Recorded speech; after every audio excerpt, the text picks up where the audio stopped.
Great. Chair Gonzalez and committee members, thank you. My name is Kate Piper, and I'm the co-chair of the Medical Parole Project at Prisoners Legal Services.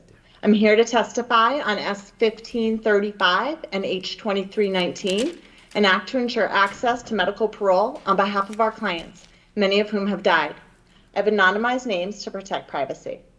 I want to begin with Abdul, who, dying from cancer, was granted medical parole yet never got out. He died more than 2 months later, alone and chained to a hospital bed, guarded 24/7 by 2 COs.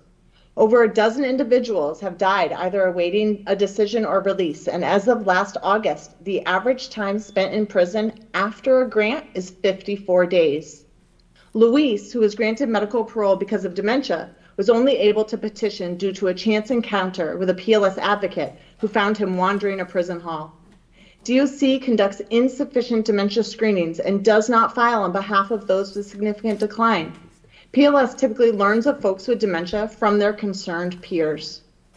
John suffered from dementia and was granted medical parole, but was forced to go to a nursing facility far from his family, despite their suitable and available home. This requirement kept him in prison for 2 months after being granted medical parole, waiting for a nursing bed. To our knowledge, only one person has gone to a family home in over 2 years. Those are just a few PLS clients who were granted medical parole, but most people are denied. Take Paul, who is 80 years old and has been in prison for 60 years. He can't walk more than a few yards, suffers from dementia, and lives in a unit akin to a prison nursing home.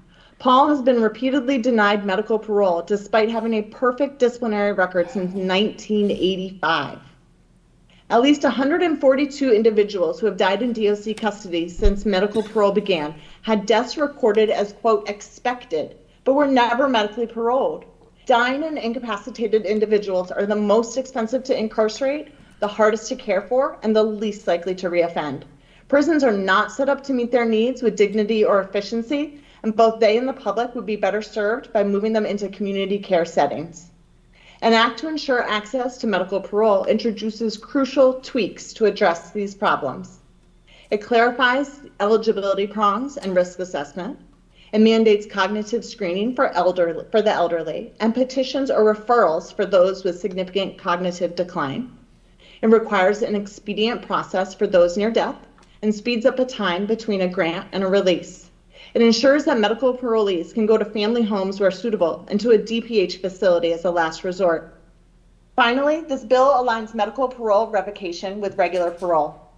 These changes would close legal loopholes and foster the medical parole program first envisioned by the legislature.